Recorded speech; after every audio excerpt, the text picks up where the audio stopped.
Yeah, tough match against Portland. We knew it was going to be a hard game against them. It's always a great environment here with their fans, and we know they're a tough team to beat, and they were coming out to, win a home playoff spot. So it was going to be a tough game. I knew we would be up for the challenge, and unfortunately it just didn't go our way, but I'm super proud of the group. I thought we played really well, and even though the score doesn't reflect that, I'm really proud of everybody for this year, and happy offseason to everybody, and looking forward to the growth we've made and what we'll build on for next year. Thank you for that. Dustin, go ahead. Hey, Jane. I know the result you were looking for was 15,000 minutes for you in the NWSL, all with the dash. What does a milestone like that mean to you?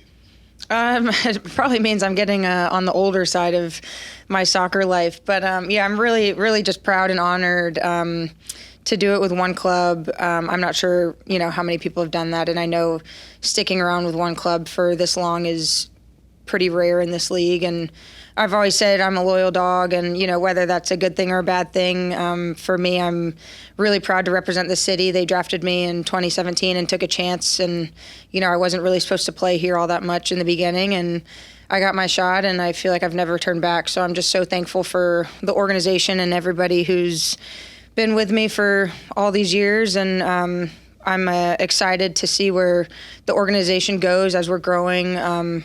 Whether we want to call this year a rebuild year or not, I think we had some tough times, but I think, it makes it all worth it in the end. And, the next couple of years, I think we're going to build something really, really great. And I hope the fans and everybody supporting us knows and sees that from this year and the growth we did this year. But, 15,000 minutes, I can't, it's a huge honor, and thankful for everybody who's been along the ride with teammates and coaches and everybody in between. I couldn't have done it without them. And just defensively, I know Lisa's gotten into the team a little more lately, but with Paige, Malia, Avery, you guys are all under contract next season. You feel like you guys have a good foundation. You're talking about going into next season, but a good foundation defensively for you guys going forward.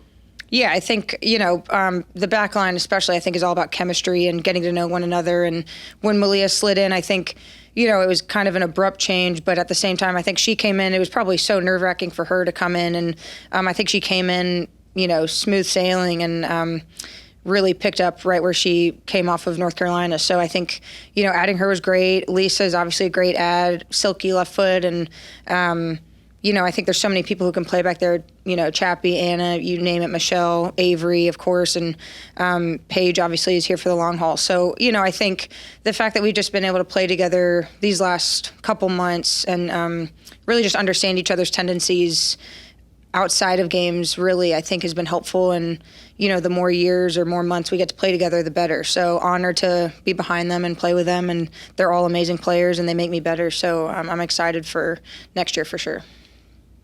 And just last one, I know it's not the season you guys wanted, 10th place finish, but as the captain, as a leader on this team, looking back on this season, just what are some things that you're proud of and just your take on the season overall?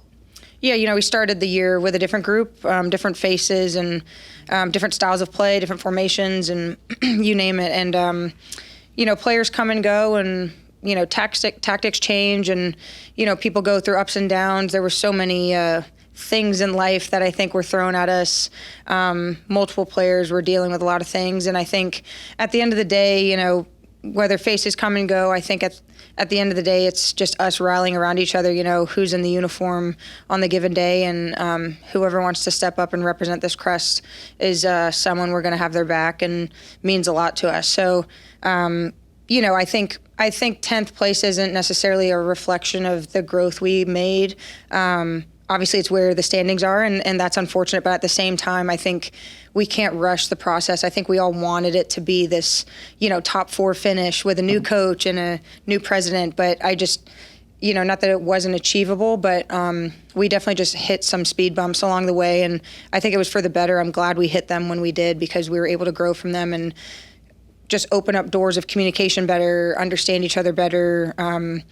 And I think with better communication from all of us, we were able to hit the ground running, especially after the summer. We were able to really build some momentum, and we wouldn't have had that if we hadn't have faced the adversity in the beginning of the season. So really proud of everyone.